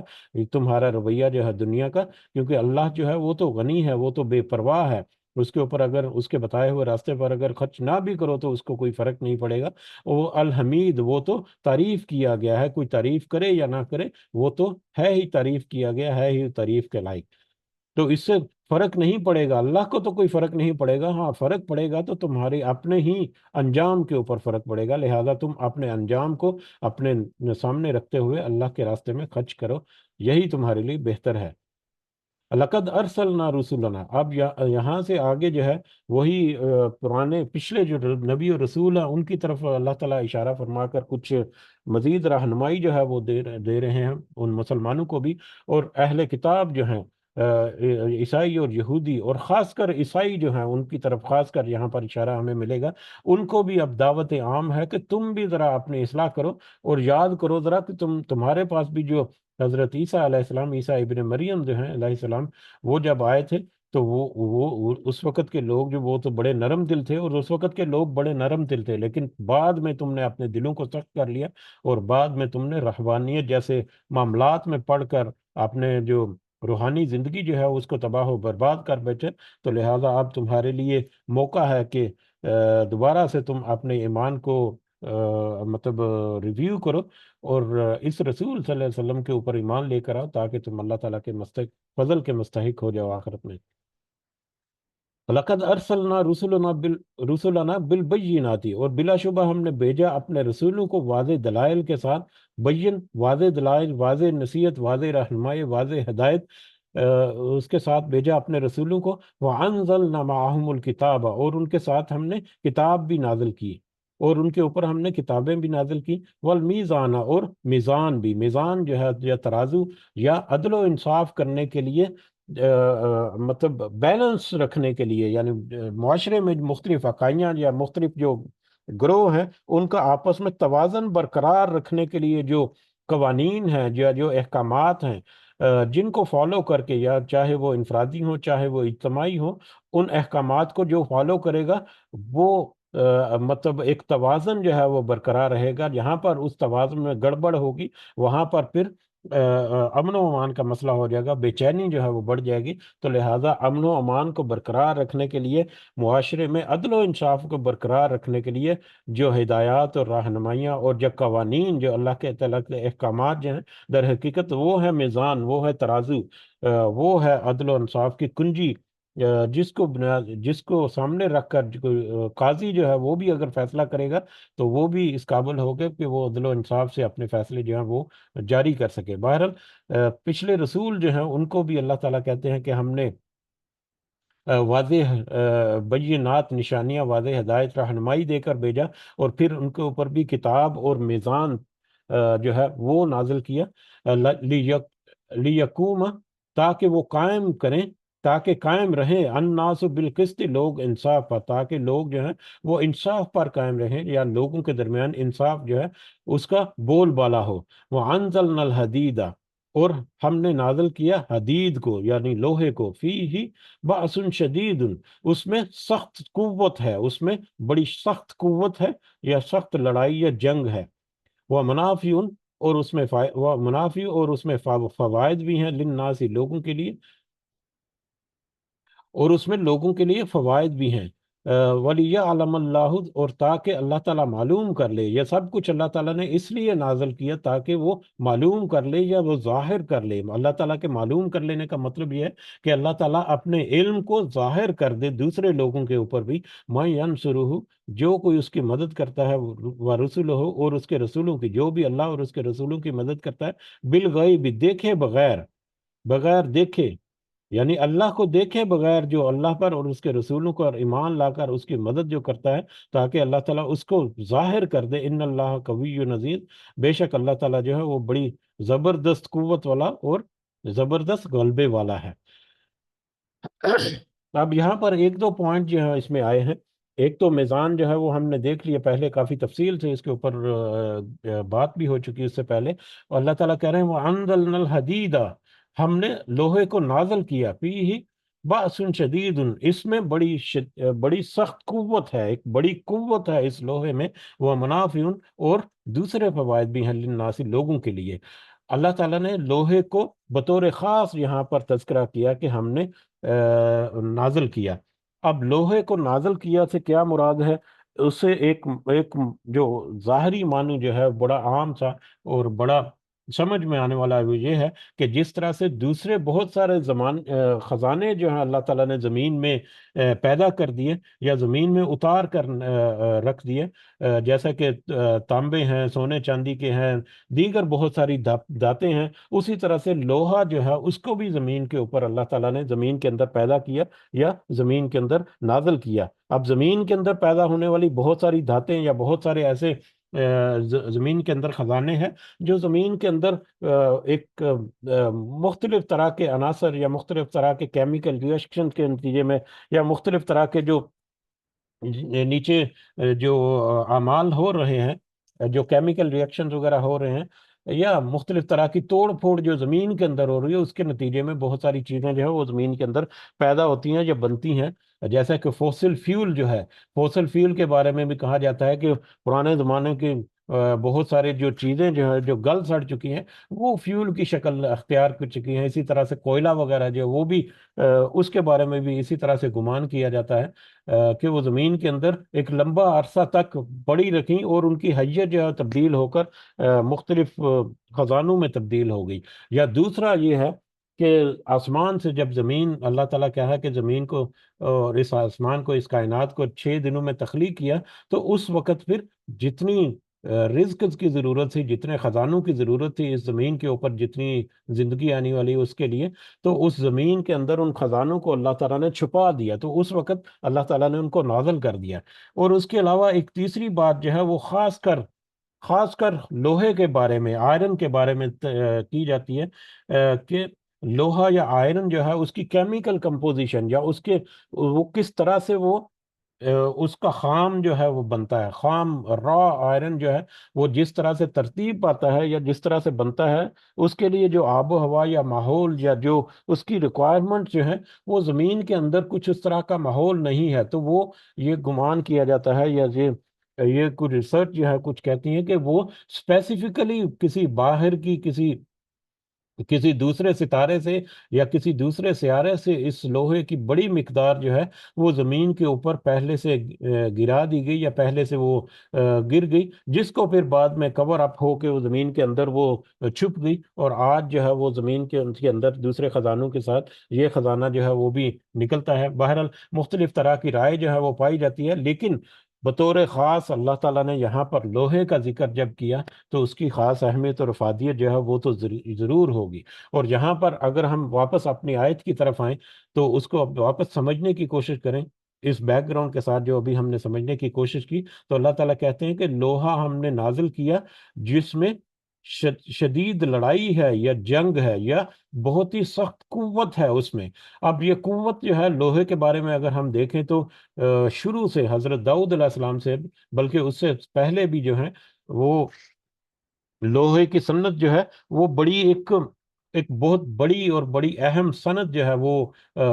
سمجھی جاتی تھی، اور حضرت داؤد علیہ السلام نے پھر اس میں جدت آئی، اس میں مزید تحقیقات کے ساتھ نہیں بنے، اور اس سے پھر جتنا جنگی اسلحہ اور جنگی سامان وغیرہ جب بھی جو بھی شروع سے بنتا آ رہا ہے، چاہے وہ تلواروں کی شکل میں ہو، نیزوں کی شکل میں ہو، چاہے وہ ڈھال جو ہے اس کی شکل میں ہو، چاہے وہ زریں جو ہیں یا حفاظتی لباس جو ہے وہ جو پہنتے تھے جنگوں کے دوران وہ ہو، تو وہ سارے کا سارا جو ہے وہ اسی لوہے سے بنتا تھا، تو اسی لوہے کو ڈال کر اس سے جنگی ساز و سامان بنایا جاتا تھا۔ اور آج بھی اگر ہم دیکھا جائے تو آج بھی یہ ٹینکس اور یہ گن اور کلاشن پوش بندوقیں وغیرہ جو ہیں، اور دیگر جتنے آبدوزیں وغیرہ بھی ہیں، توپے وغیرہ بھی ہیں، یہ سارا کچھ جو ہے وہ لوہے سے ہی بنتا ہے. اس کا بڑی کنسٹرکشن یا بڑا جو اس میں مٹیریل سب سے زیادہ جو استعمال ہوتا ہے وہ لوہا ہی ہے. تو آج بھی یا ماضی میں بھی اگر ہم دیکھیں اور مستقبل میں یقیناً ایسا ہے کہ لوہا جو ہے وہ جنگی ہتھیار کے طور پر ایک بہت اہم اللہ تعالیٰ کی ایک ایک خزانوں میں سے ایک خزانہ ہے جو اللہ تعالیٰ نے عطا کیا ہے. لیکن اس لوہے کو، اس جنگی سامان کو استعمال کرنا ہے. اب اگر پچھلی آیات کے ساتھ اس کو جوڑ کر دیکھیں تو نبیوں اور رسولوں کو کتاب اور واضح ہدایت، بینات اور کتاب اور میزان کے ساتھ ساتھ اللہ تعالیٰ نے لوہے کا ذکر کیا کہ وہ ساری رہنمائیاں تمہارے اندر معاشرے میں ضروری ہیں. اس کے ساتھ ساتھ جنگی حکمت عملی جو ہے وہ اور جنگی ساز و سامان بھی اللہ تعالیٰ نے عطا کیا تاکہ تم اللہ کے دین کو غالب لے کر آؤ، جا کے تم مشقت میں بھی پڑھ کر، جنگ کے ذریعے سے بھی اللہ کے راستے میں قتال کر کے بھی، اللہ کے راستے میں جنگ کر کے بھی تم اللہ کی جو وحدانیت ہے، جو اللہ کا جو دین ہے، اس کو نافذ کرو دنیا کے اوپر. اس لیے تمہیں یہ اللہ تعالیٰ نے لوہا جو ہے وہ عطا کیا تاکہ تم دنیا کی زندگی میں آخرت کے لیے اپنی کمائیوں میں حصہ ڈالو اور اللہ کے راستے میں اپنی جانوں کو جو ہے وہ بھی پیش کرو، اور لوہے سے تم اپنی حفاظت کے سامان بھی پیش کرو، اور کافر کے اوپر یا دشمن کے اوپر ضرب لگانے کے لیے نت نئے ہتھیار جو ہے وہ بھی تم تیار کرو. اور یہ صرف اللہ کے راستے میں استعمال کرنے کے لیے، ناجائز ظلم اور زیادتی کے لیے جو کوئی استعمال کرے گا تو یقیناً اس کا حساب جو ہے وہ بھی اللہ تعالیٰ بہت سخت لیں گے پھر جو ضرور. تو آج ہم دیکھتے ہیں تو یہی اسلحہ جو ہے اس کو کس طرح سے انسانیت کے خلاف بھی اور بہت سارے ظلم اور ستم کرنے کے لیے بھی استعمال ہوتا ہے، بہت وسعت کے ساتھ استعمال ہو رہا ہے. بہرحال اللہ تعالیٰ ہمیں اس کی فہم بھی دے. اس کا دوسرا جو پہلے ہوا ہے وہ منافع للناس، اور اس لوہے میں فائدہ بھی ہے لوگوں کے لیے. اگر ہم اس لوہے کے فوائد اپنے ارد گرد دیکھیں تو ہم دیکھتے ہیں کہ ویسے تو بہت اس کے اوپر لمبی چوڑی بات ہو سکتی ہے، لیکن وقت کو محدود رکھنے کے لیے ہم ایک چھوٹا سا جملہ جو کہ بڑا سا مشہور ہے اس کو اگر ہم یہاں پر دہرائیں کہ ایک سوئی سے لے کر جہاز تک، یعنی سوئی جتنی حقیر اور چھوٹی سی چیز سے لے کر جہاز جیسی بحری جہازوں یا ہوائی جہازوں سے بڑے بڑے جو چیزیں ہیں ان تک جتنی چیزیں ہیں وہ ساری کی ساری جو ہیں وہ لوہے سے، یا تو لوہے سے بنی ہوئی ہیں یا لوہے کی مرہون منت ہیں. بہت ساری چیزیں جو ہیں اپنے ارد گرد اگر ہم دوڑائیں تو وہ ہمیں لوہے کی بنی ہوئی نظر آتی ہیں، یا ان میں لوہے کا بڑا کلیدی رول جو ہے وہ ہمیں ملتا ہے. اور اگر ہمیں ان میں لوہا ظاہری طور پر نظر نہیں بھی آتا، جیسے کہ پلاسٹک وغیرہ ہے، جیسے کہ کپڑے وغیرہ ہیں جن کو ہم پہنتے ہیں، ان میں تو لوہا وغیرہ کچھ نہیں ہے، لیکن وہ کپڑا اور پلاسٹک اور اس طرح کی چیزیں جو ہیں ان کو بنانے تیار کرنے کے لیے جو مشینری جو ہے وہ بھی لوہے کی بنی ہوتی ہے. تو ڈائریکٹلی اور انڈائریکٹلی لوہا جو ہے وہ اس قدر ہماری زندگی میں آگے پیچھے ہے کہ لوہا ہماری زندگیوں سے نکل جائے تو ہماری زندگی جو ہے وہ کس قدر اجیرن ہو جائے یا کس قدر بدل جائے. تو لوہا جو ہے اس کے کس قدر فوائد ہیں اپنے ارد گرد ہم اگر نظر دوڑائیں تو ہمیں اس کے بے شمار فوائد جو ہیں وہ بھی ہمیں ملیں گے. اور یہ سارا کچھ اللہ تعالیٰ نے پچھلے رسولوں کے نسبت سے ذکر کیا اس لیے کہ تاکہ اللہ تعالیٰ ان لوگوں کو ظاہر کر دے جو اللہ کے اوپر بغیر دیکھے، اللہ کو دیکھے بغیر، یا تو اللہ کو دیکھے بغیر ہے یا اللہ کے وعدے کو دیکھے بغیر. اللہ کا وعدہ کیا ہے؟ ایک تو اللہ کا وعدہ یہ ہے کہ اگر تم اللہ کے راستے میں خرچ کرو گے اور اپنی جانوں کو کھپاؤ گے تو دنیا میں اللہ تعالیٰ تمہیں کامیابی عطا فرمائے گا. اور یہ کامیابی کا وعدہ بعد میں نہ نظر آنے والا وعدہ ہے جو کہ اللہ کے قول پر، اللہ کی بات پر اعتماد کر کے اس کے راستے میں جو خرچ کرے گا تو وہ در حقیقت بن دیکھے اللہ کے وعدے کو انہوں نے خرچ کیا، یا اللہ کو بذات خود دیکھنے کا. یا تیسرا قیامت کے بارے میں جو وعدے ہیں کہ قیامت میں تمہیں اس طرح سے اجر ملے گا، وہ بھی بن دیکھا ہے، وہ بھی غیب کی باتیں ہیں جو اللہ تعالیٰ نے ذکر کی. تو غیب کی باتوں کو، اللہ تعالیٰ کی غیب کی باتوں کے اوپر ایمان لاتا ہے اور رسولوں کے اوپر بھی، تو اس کو تاکہ اللہ تعالیٰ ظاہر کر دے، اور ان کے ایمان لانے اور ان کے عمل سے پھر وہ دنیا میں بھی ظاہر ہو گیا کہ وہ کون ہے جو اللہ کے اوپر صحیح معنوں میں ایمان لائے اور جو کون ہے منافقت جو ہے وہ کرنے والے ہیں. اور پھر ان اللہ قوی عزیز، اور بے شک اللہ تو بہت قوت والا اور زبردست ہے، کہ اللہ کو تو اس کی ضرورت نہیں کہ کوئی اس کے راستے میں جنگ کرے، وہ تو خود بڑے قوی اور بڑا طاقتور ہے، لیکن وہ تو اس طرح کے وسائل یا اس طرح کے موقع جو ہے وہ تو لوگوں کو اس لیے بھی فاہم مہیا کرتا ہے تاکہ لوگ اس کا فائدہ اٹھا کر کے آخرت میں کامیابی حاصل کریں۔ تو وہ تو اپنی ذات میں بڑا قوت والا اور بڑا غالب ہے۔ وَلَقَدْ أَرْسَلْنَا نُوحًا، اور بلا شبہ ہم نے بھیجا نوح کو، و ابراہیم، اور ابراہیم علیہ السلام کو، بلا شبہ ہم نے نوح اور ابراہیم علیہ السلام کو بھی بھیجا، وَجَعَلْنَا فِي ذُرِّيَّتِهِمُ النُّبُوَّةَ، اور ہم نے ان دونوں کی ذریت میں، ان دونوں کی اولاد میں نبوت رکھ دی، والکتاب، اور کتاب، فَمِنْهُمْ مختدن، اور پھر ان میں سے کچھ تھے جو ہدایت پر چلنے والے، وہ کثیر منہم فاسقون، اور ان میں سے اکثریت جو ہے وہ نافرمانوں کی تھی۔ اور ہم نے نوح علیہ السلام سے اور ابراہیم علیہ السلام کے تک، حضرت نوح علیہ السلام کو آدم ثانی بھی کہا جاتا ہے، حضرت آدم کے بعد حضرت نوح علیہ السلام پہلے وہ رسول تھے جنہوں نے توحید کے اوپر جو درس دینا شروع کیا، اور یہ سلسلہ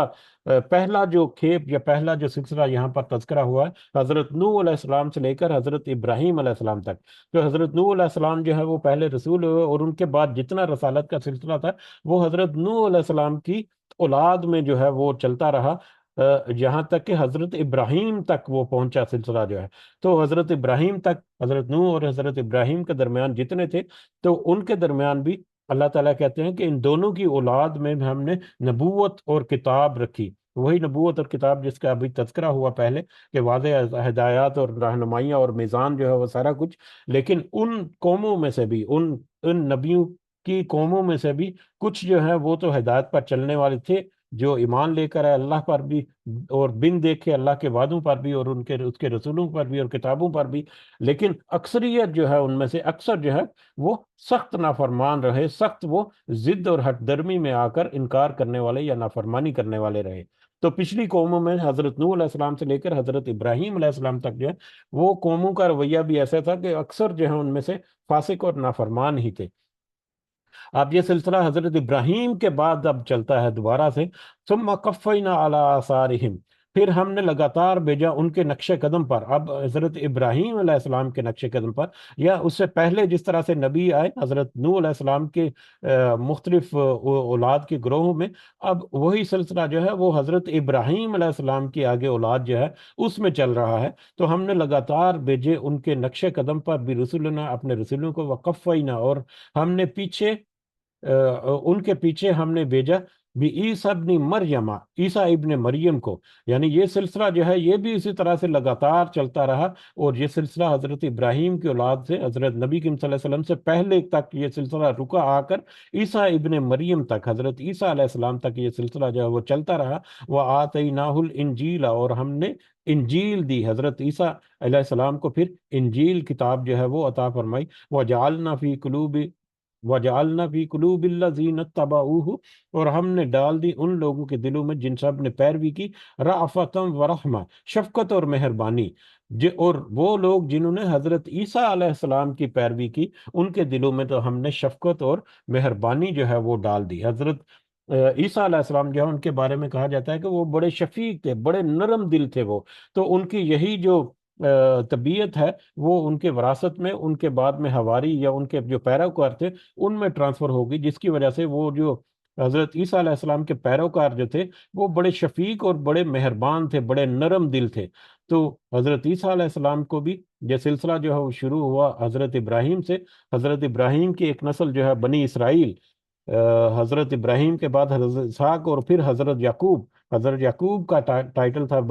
اسرائیل، تو اس کے بعد پھر بنی اسرائیل کا سلسلہ جو چلتا چلتا حضرت داؤد علیہ السلام اور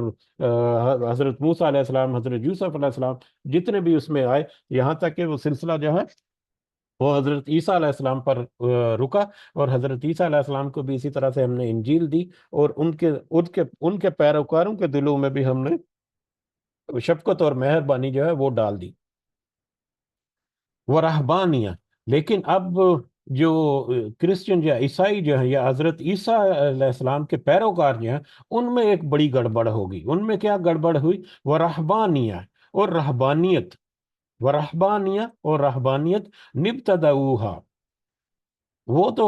تو انہوں نے خود اپنی طرف سے ایجاد کر لی۔ گو کہ حضرت عیسیٰ علیہ السلام کے پیروکار جو تھے وہ تو بڑے نرم دل اور بڑے شفیق تھے، اپنا جو رسول تھے حضرت عیسیٰ علیہ السلام جو ہے ان کی وہ بات کو ماننے والے تھے، لیکن انہوں نے رہبانیت کو تو خود ایجاد کر لیا۔ ابتدا بدت جو ہے، انہوں نے رہبانیت کی بدت جو ہے وہ خود اپنی طرف سے گھڑ لی۔ ما کتبناہا، نہیں ہم نے اس کو فرض کیا تھا ان کے اوپر یا لازم قرار دیا تھا علیہم ان پر،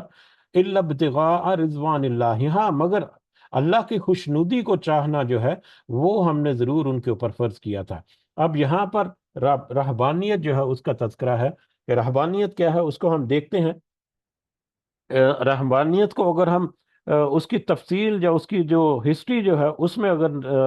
جائیں تو وہ تو ایک بہت ہی بڑی اور بہت ہی وسیع ہسٹری ہے، اور اس کی میرا خیال ہے کہ بہت ساری تفصیل جو ہے، اگر کوئی اس کی تفصیل پڑھنا چاہیں تو بلکہ میں کہوں گا کہ آپ کوشش کریں کہ ضرور دیکھیں کہ حضرت مولانا مودودی کی جو تفسیر ہے اسی آیت کے ریفرنس سے، اس میں انہوں نے اس کی پوری جو ہسٹری جو ہے، پوری تاریخ جو ہے رہبانیت کی، اس نے انہوں نے ریفرنسز کے ساتھ، کچھ کتابوں کے اور کچھ کچھ شخصیات کے ریفرنسز کے ساتھ انہوں نے ذکر کیا۔ وہ اچھی خاصی لمبی تفصیل ہے، اس میں اگر آپ دیکھنا چاہیں تو آپ ضرور دیکھیں اس کو۔ بہرحال اس کی تفصیل میں جانے کے بجائے اس کا بالکل مختصر جو ہے وہ ہم اگر دیکھ لیں تو دو پہلو جو ہیں وہ دیکھتے ہیں، ایک تو رہبانیت ہے کیا، اور دوسرا رہبانیت میں اب ہمیں اسلام میں رہبانیت کی گیا گنجائش ہے۔ تو رہبانیت کیا ہے؟ رہبانیت جہاں جیسا کہ یہاں پر بریکٹس میں بھی لکھا گیا ہے کہ ترک دنیا، کہ دنیا کو ترک کر دینا، اور دنیا کو ترک کر دینا کس لیے؟ ظاہری اعتبار، مانوی اعتبار سے تو ہے دنیا سے کنارہ کشی اختیار کر لینا، لیکن یہ جو مذہبی اعتبار سے اگر دیکھا جائے تو اللہ کی خوشنودی حاصل کرنے کے لیے یا اللہ کے راستے پر چلتے رہنے کے لیے، اور دنیا کی جو آلودگیاں ہیں ان سے اپنے آپ کو بچانے کے لیے دنیا سے کٹ آف ہو جانا، دنیا سے بالکل مطلب الگ تھلگ ہو کر اپنی زندگی جو ہو گزارنا، وہ رہبانیت ہے۔ اب یہ رہبانیت کا بنیادی جو مفہوم ہے وہ تو یہی ہے۔ رہبانیت کیوں شروع ہوئی یا کیسے شروع ہوئی؟ حضرت عیسیٰ علیہ السلام کے بعد تقریباً 200 250 سال تک تو رہبانیت کا کوئی کنسیپٹ نہیں تھا، لیکن کہا جاتا ہے کہ اس وقت کچھ بادشاہ ایسے آئے جنہوں نے یہ جو انجیل ہے اس میں بہت بڑے پیمانے پر تحریف کی، بہت بڑے پیمانے پر مطلب تبدیلیاں کی۔ کچھ لوگ جو ہیں وہ تو ان بادشاہوں کے ساتھ مل گئے، لیکن جو علماء کی اس وقت کے جو راہب اور علماء جو ہیں ان کی بڑی تعداد جو ہے وہ اس کے خلاف ہو گئی۔ تو وہ ان کے اوپر ظلم و جبر جب ہوا تو اس ظلم اور ستم سے بچنے کے لیے انہوں نے الگ تھلگ جنگلوں میں یا پہاڑوں پر یا الگ سے اپنی زندگی بسا لی کہ ہم اس فتنے کا حصہ نہیں بننا چاہتے۔ بہرحال وہ اس وقت انہوں نے ایک نیک نیتی کے ساتھ کیا، جبکہ اس کی گنجائش اس میں نہیں تھی۔ اللہ تعالیٰ نے کہا کہ رہبانیت کو ہم نے ان کے لیے لازم نہیں کیا تھا، اس کی گنجائش نہیں تھی۔ جس طرح سے اسلام میں ہے کہ دنیا میں رہتے ہوئے دنیا کے جو نمود و نمائش ہے اس کا سامنا کرتے ہوئے سارا کچھ جو ہے وہ دین کے اوپر قائم رہنا ہے، اسی طرح سے پہلے بھی تھا، لیکن انہوں نے اس سامنا کرنے میں جو تکالیف تھیں، مصیبتیں تھیں، ان کو برداشت نہ کر سکے، اور انہوں نے الگ تھلگ زندگی جو ہے وہ اپنا لی۔ اب ان کے بعد آنے والے لوگ جو ہیں نسل در نسل، انہوں نے یہی سمجھ لیا کہ رہبانیت ہی در حقیقت دین کے اوپر قائم رہنے کے لیے بنیادی ایک ضرورت ہے، تو لہذا رہبانیت جو ہے وہ بعد میں ایک ایسا ٹرینڈ بن گیا کہ جو راہب ہے یا جو رہبانیت جس نے اپنا لی در حقیقت وہی ہے جو اس دین کے اوپر عمل کرنے والا ہے، باقی جو ہے وہ دین سے پھرے ہوئے لوگ سمجھے جانے لگے۔ بہرحال رہبانیت کی شروعات تو اس طرح سے ہوئی، لیکن رہبانیت میں بعد میں آ کر بہت ساری معاملات جو ہیں وہ بہت ساری بگڑ گئے۔ رہبانیت میں جب آگے دنیا سے کٹ آف ہو گئے تو وہ اس قدر سخت ہو گئے کہ انہوں نے سب سے بڑا ایک جو ہے کہ شادی وغیرہ جو ہے، شادی کرنا یا ازدواجی جنسی تعلق جو ہے وہ ہر طرح کا جو ہے وہ اس کو تو بالکل انہوں نے اپنے اوپر حرام کر لیا، شادی کو اپنے اوپر حرام کر لیا، مختلف طرح سے اپنے جو جسم ہے ان کے اوپر وہ مطلب ظلم و ستم کرتے رہے، اپنے آپ کو اذیتیں دیتے رہے۔ جبکہ آپ یہ دیکھیں گے کہ اگر یہ تفسیر اگر آپ دیکھیں تو اس میں ایک واقعہ یہ بھی مولانا مودودی نے کوٹ کیا ہے کہ ایک راہب جو ہے وہ تو ایک لمبے عرصے تک عبادت کرتا رہا کہیں پر، اور ایک بڑا ستون اس نے بنایا ستون یعنی کہ ایک کالم تھا، اس کے اوپر وہ جا کر بیٹھ گیا، اور وہیں پر اس کے جو پیروکار ہیں اس کو خوراک وغیرہ پہنچاتے تھے، لمبے عرصے تک، کئی سالوں تک وہیں پر بیٹھا رہا، یہاں تک کہ جب وہ وہاں پر بیٹھنے کی سکت نہ رہی تو کسی رسی سے اس نے اپنے آپ کو باندھ لیا۔ اب رسی سے باندھ لیا، رسی اس کے گوشت کے اندر پیوست ہو گئی، اس کے جسم میں زخم پڑ گئے، کیڑے وغیرہ اس میں پڑ گئے، وہ کیڑوں کو اٹھاتا اور واپس اپنے زخموں کے اوپر، جو کیڑا گرتا نیچے اس کو واپس اٹھا کر اس کا اپنے زخموں پر رکھتا، اور اس کو کہتا کہ یہ کھا جس کو جو تجھے اللہ نے تیرے نصیب میں لکھا ہے۔ تو اس طرح سے انہوں نے اپنے جسموں کے اوپر، اپنی ذاتوں کے اوپر ظلم و ستم بھی کیے، اور اسی طرح سے دنیا سے کٹ آف ہو کر اپنے جو رشتہ دار، عزیز و اقارب ہیں، ان سے بالکل ہی لا تعلقی کا اظہار کر لیا۔ اور جب اس قدر شدت اور اس قدر مطلب شدت کے ساتھ ہوا، تو پھر اس کا نتیجہ جو ہے وہ الٹ ہوا۔ اب جب بھی فطرت جو ہے اس کو آپ دبانے کی کوشش کریں گے تو یقیناً اس کا ریئیکشن جو ہے وہ دوسری طرف نکلے گا۔ جیسے کہ غبارہ جو ہے، غبارے کو اگر آپ ایک طرف سے پریس کریں گے، سکویز کریں گے، تو اس کا ہوا کا پریشر دوسری طرف نکل جاتا ہے۔ تو اسی طرح سے ایک طرف تو انہوں نے اپنے آپ کو اس طرح سے اپنی زنجیروں میں جکڑ لیا یا باندھ لیا، جبکہ اس روش کا نتیجہ یہ ہوا کہ دوسری طرف وہ الٹا اور زیادہ برائیوں میں پڑ گئے، اور زیادہ وہ بڑے جو گناہ جو ہیں ان میں پڑ گئے۔ اب وہ راہب جو ہے، وہ اس میں عورتیں اور مرد بھی ہوتی تھی، وہ ایک دوسرے کے ساتھ اکٹھے بھی رہتے اس ریاضت میں یا اس چلہ کشی میں یا اس سارے مشق میں، اور اس اکٹھے رہنے کے نتیجے میں پھر وہ اپنے نفسوں کو کئی دفعہ مطلب قابو نہ کر پاتے، اور زنا کا جرم جو ہے وہ بھی کر بیٹھتے، اس طرح کے بہت سارے معاملات۔ اور پھر وہ بعد میں جا کر آسان بھی ہو گیا ان کے لیے کہ ٹھیک ہے، دنیا کی نظر سے تو ہو جائے، اندر اندر جو مرضی کرتے رہیں، تو اس طرح سے۔ اور پھر اور بہت ساری بے شمار ان پہ برائیاں جو ہے، ایون کہ صفائی جو ہے، صاف ستھرا رہنا جو ہے، وہ بھی ان کے لیے ایسا تھا جیسے کہ دین کی مخالفت ہو جائے گی، جو قدرت نے بنایا ہے اسی طرح، تو وہ اپنی صفائی ستھرائی کا بھی خیال، تو یعنی اس طرح کے بڑے گناہوں میں اور بڑی برائیوں میں بھی پڑ گئے اندر و اندر ہی، جس کا باہر کی دنیا کو کچھ پتہ ہی نہیں ہے۔ بہرحال وہ بہت لمبی چوڑی تفصیل ہے، اس کی طرف اگر آپ ضرور دیکھیں مولانا مودودی کی جو تفصیل جو ہے، اس میں اگر آپ اس کا فہم شوق رکھتے ہیں، بہرحال لیکن اسلام میں رہبانیت کی کوئی گنجائش نہیں ہے، جس کے بارے میں نبی کریم صلی اللہ علیہ وسلم کی کچھ رہنمائیاں بھی ہمیں ملتی ہیں، جیسا کہ ایک حدیث بھی ہے جو مسند احمد میں ہے، کہ جس میں نبی کریم صلی اللہ علیہ وسلم نے فرمایا کہ اسلام میں کوئی رہبانیت نہیں ہے، بہت کیٹیگریکلی دو ٹوک الفاظ میں نبی کریم صلی اللہ علیہ وسلم نے فرما دیا کہ اسلام میں رہبانیت کی کوئی گنجائش نہیں ہے۔ اسی طرح سے مسند احمد اور دوسری کچھ روایات میں بھی ہے کہ ترک دنیا جو ہے، سوری، بخاری اور مسلم کی کچھ متفق جو روایات ہیں اس میں یہ بھی ہے کہ صحابہ میں ایک صاحب نے کہا کہ میں ہمیشہ ساری رات نماز پڑھوں گا، دوسرے نے کہا کہ میں ہمیشہ روزے رکھوں گا، اور تیسرے نے کہا کہ میں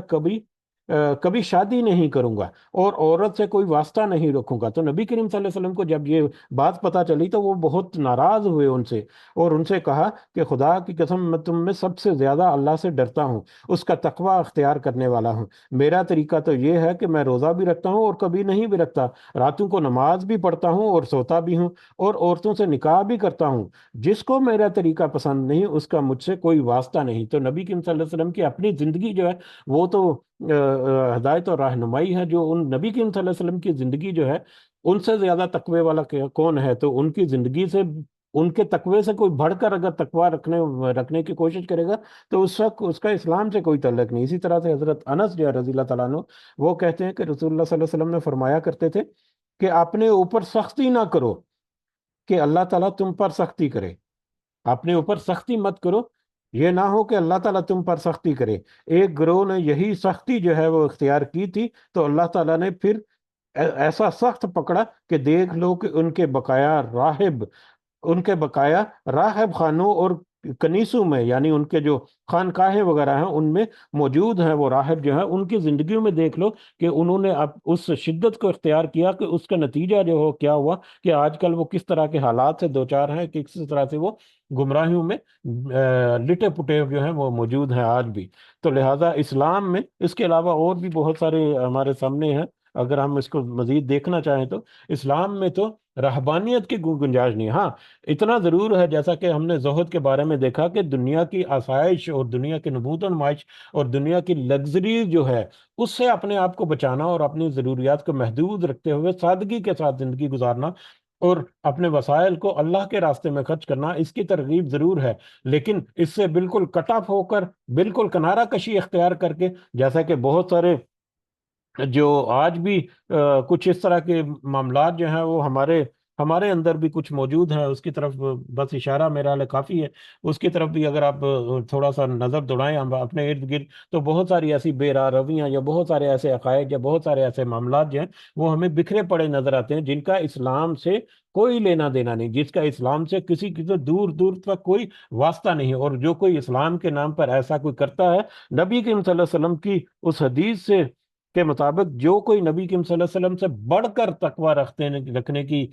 تقوی اختیار کرنے کی کوشش کرتا ہے، یا اس طرح کا کوئی گمان کرتا ہے یا کوئی کلیم کرتا ہے، تو یقیناً وہ نبی کریم صلی اللہ علیہ وسلم کی امت میں سے نہیں ہے، جو کا نبی کریم صلی اللہ علیہ وسلم نے واضح طور پر اس حدیث میں ہمیں بتا دیا، جس کا ابھی تذکرہ ہوا۔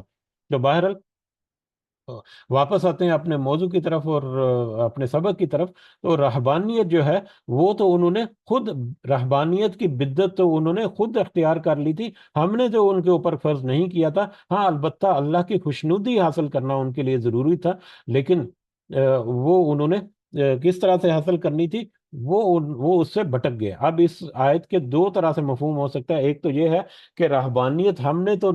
ان کے اوپر لازم نہیں کی تھی، ہاں البتہ خوشنودی جو ہے وہ اللہ کی حاصل کرنا ان کے لیے ضروری تھا۔ دوسرا یہ اس کا مفہوم نکلتا ہے، دونوں طرح کے مفہوم جو ہے وہ ہمیں ملتے ہیں مطلب اس کی تفسیر میں، کہ رہبانیت جو ہے وہ ہم نے، یعنی اللہ نے کہتے ہیں کہ ہم نے تو رہبانیت ان کے اوپر لازم قرار نہیں دی تھی، ہاں البتہ انہوں نے خود ہی اللہ تعالیٰ کی رضا حاصل کرنے کے لیے رہبانیت کو اپنے اوپر لاگو کر لیا یا نافذ کر لیا، جبکہ اس رہبانیت کا نتیجہ کیا ہوا؟ فما راؤہا فما راؤہا، پھر انہوں نے نہ نبھایا اسے، رہبانیت کو انہوں نے اپنے اوپر تو کر لیا، ایک تو انہوں نے یہ جرم کیا کہ انہوں نے بدعت اختیار کر لی، ایک اپنے دین میں اضافہ کر لیا اپنی طرف سے، پھر الٹا دوہرا گناہ کیا انہوں نے، فما راؤہا، پھر انہوں نے نہ نبھایا اسے حق کا رعایتی ہے، جیسے اس کے نبھانے کا حق تھا، یعنی اس بدعت کو انہوں نے جس مقصد کے لیے پھر وہ اپنایا، اس مقصد کو بھی وہ حاصل نہ کر سکے۔ ان کا مقصد تو تھا اللہ کی رضا حاصل کرنا، تو پھر اللہ کی رضا حاصل کرتے کرتے الٹا بڑے بڑے گناہوں میں اور بڑی گمراہیوں میں گر گئے، تو الٹا انہوں نے دوہرا جو گناہ جو ہے وہ کمایا، انہوں نے پھر اس کی پاسداری بھی نہ کر سکے اور الٹا بڑے گناہوں میں وہ پھنس کے چلے گئے۔ فَآتَيْنَا الَّذِينَ آمَنُوا، تو ہم نے دیا ان لوگوں کو جو ایمان لائے، اس کے باوجود اللہ تعالیٰ کہہ رہے ہیں ہم نے ان لوگوں کو جو ایمان لائے، منہم ان میں سے، یعنی حضرت عیسیٰ علیہ السلام کے پیروکاروں میں سے، وہ لوگ جو تو صحیح طور پر ایمان والے تھے، ان کو تو ہم نے اجرہم، ان کا اجر دیا، وَكَثِيرٌ مِّنْهُمْ فَاسِقُونَ، اور ان کی کثرت جو ہے یا ان میں سے اکثر جو ہے وہ نافرمان ہی تھے۔ اس کے باوجود، اس بدعت کے باوجود، وہ لوگ جنہوں نے اس بدعت سے بھی اپنے آپ کو محفوظ رکھا، اور دوسری جو ان کے مذہب کی جو رہنمائیاں ہیں، جو ان کے اوپر چلتے رہے، تو ان کو بھی پھر اللہ تعالیٰ کہتے ہیں کہ ہم نے ان کو اجر دیا، لیکن کثیر جو بڑے تو لوگ تھے اس قوم میں بھی، یعنی حضرت عیسیٰ علیہ السلام کی قوم میں سے بھی، وہ بھی نافرمان ہی رہے اسی طرح سے۔ یا ایھا الذین آمنو، اے لوگو جو ایمان لائے ہو، اتقوا اللہ، اللہ سے ڈرو، اللہ کا تقوی اختیار کرو، وآمنوا برسولہ، اور اس کے رسول پر ایمان لے آؤ، یؤتکم کفلین، تاکہ وہ دے تمہیں کفلین، دوہرا اجر، من رحمتہ، اپنے رحمت سے، تاکہ وہ تمہیں اپنی رحمت سے دوہرا اجر دے۔ اب یہ کن کن لوگوں کو یہاں پر خطاب ہے، اس کے بارے میں دو رائے ہیں، دونوں رائے جو ہیں وہ درست ہو سکتی ہیں، کیونکہ دونوں رائے کو سپورٹ کرنے والی کچھ آیات اور حدیث جو ہے وہ ہمیں ملتی ہیں۔ ایک تو رائے یہ ہے کہ کیونکہ یہ حضرت عیسیٰ علیہ السلام کا پہلے ذکر ہوتا رہا ہے اور آگے اہل کتاب کا بھی ذکر آئے گا، تو لہٰذا حضرت عیسائی جو ہیں ان کی طرف کیٹیگوریکلی، یا اہل کتاب عیسائی اور یہودی جو ہیں ان کی طرف یہاں پر ان کو خطاب کیا گیا ہے کہ اے ایمان والو، اے عیسائیوں اور یہودیوں، جو نبی کریم صلی اللہ علیہ وسلم سے پہلے نبیوں پر ایمان رکھنے والے اس وقت کے جو مومن ہیں، ان کو کہ تم اللہ کا تقوی اختیار کرو اور ایمان لے آؤ اس کے رسول پر، یعنی اس کے رسول، جو رسول صلی اللہ علیہ وسلم جو ہے ان کے اوپر اب تم ایمان لے آؤ۔ تم نے اس سے پہلے حضرت عیسیٰ علیہ السلام یا حضرت موسیٰ علیہ السلام یا پہلے نبیوں کے اوپر تم ایمان لے کر آئے تھے، لیکن اب جب نبی کریم صلی اللہ علیہ وسلم جو ہے وہ خود تمہارے اندر موجود ہیں، وہ آخری رسول جس کا تمہاری کتابوں میں اور تمہارے رسولوں نے بھی تمہیں بتا کے رکھا تھا، تو وہ رسول جب تمہارے اندر موجود ہے تو اب تمہارے لیے ضروری ہے کہ تم اس رسول کے اوپر ایمان لے کر آؤ صلی اللہ علیہ وسلم، یؤتکم کفلین من رحمتہ، تاکہ وہ تمہیں دگنا اجر دے اپنی رحمت سے، تاکہ وہ تمہیں دوہرا اجر دے۔ دوہرا اجر کون سا ہے؟ ایک تو اجر جو پہلے جو رسول ہیں یا پہلے جو نبی ہیں ان کے اوپر ایمان لانے کا، اور دوسرا اجر جو ہے وہ رسول اللہ صلی اللہ علیہ وسلم آخری نبی کے اوپر ایمان لانے کا۔ تو اس طرح سے دوہرا اجر تمہیں عطا فرمائے۔ یا دوسرا اس کا مفہوم یہ ہو سکتا ہے کہ وہ مسلمان جو ہیں جو کہ تھوڑے سے کمزور ہیں اپنے ایمان میں، وہ بھی اگر شرک کو چھوڑ کر اگر وہ ایمان میں داخل ہوئے ہیں، شرک میں زیادہ تر وہی تو جو مشرک تھے پہلے، جنہوں نے شرک چھوڑ کر پھر مطلب اسلام میں داخل ہوئے، تو وہ لوگ بھی اگر اپنے ایمان کو اور مضبوط کر لیں اور اپنے ایمان کو اگلے لیول پر لے کر جائیں اور تقوی اختیار کریں گے، تو ان کو بھی اللہ تعالیٰ میں دوہرا اجر جو ہے وہ عطا کریں گے، ایک شرک سے بچنے کا اور دوسرا اس رسول پر ایمان لانے کا۔ تو اس طرح سے دونوں طرح سے یہ مفہوم جو ہے اس کا ہمیں ملتا ہے، چاہے وہ اہل کتاب کی طرف ہے، چاہے وہ عیسیٰ علیہ السلام کے پیروکار جو عیسائی جو ان کی طرف ہے، چاہے دوسرے مسلمان مومن ہیں ان کی طرف، چاہے مشرکین کی طرف، کہ جو بھی اللہ تعالیٰ کی طرف آئے گا اور تقوی اختیار کرے گا اور صحیح معنوں میں اللہ تعالیٰ کے ایمان کے مطابق اپنے آپ کو ڈھال لے گا، تو اس کو تو اللہ تعالیٰ پھر دگنا اجر جو ہے وہ عطا کرے گا اپنی رحمت سے۔ وَجَعَلَ لَكُمْ نُورًا، اور تاکہ وہ کر دے تمہارے لیے نور، تمشون بِہِ، تو کہ تم چل سکو اس کے ذریعے سے، تاکہ وہ نور جو ہے وہ عطا کرے جس میں تم چل سکو۔ اب یہ نور کون سا ہے؟ یہ نور ہدایت بھی ہے دنیا کے اوپر، نور ایمانی بھی ہے، یہ جس کو وہ نور جس کو جو دنیا میں تمہاری رہنمائی کا یا راہ ہدایت کا باعث بنتا ہے، یا اس سے وہ نور بھی لیا جا سکتا ہے جو کہ پچھلی آیات میں ہم نے دیکھا کہ قیامت کے دن جو اہل ایمان ہے، ایمان والے جو ہیں،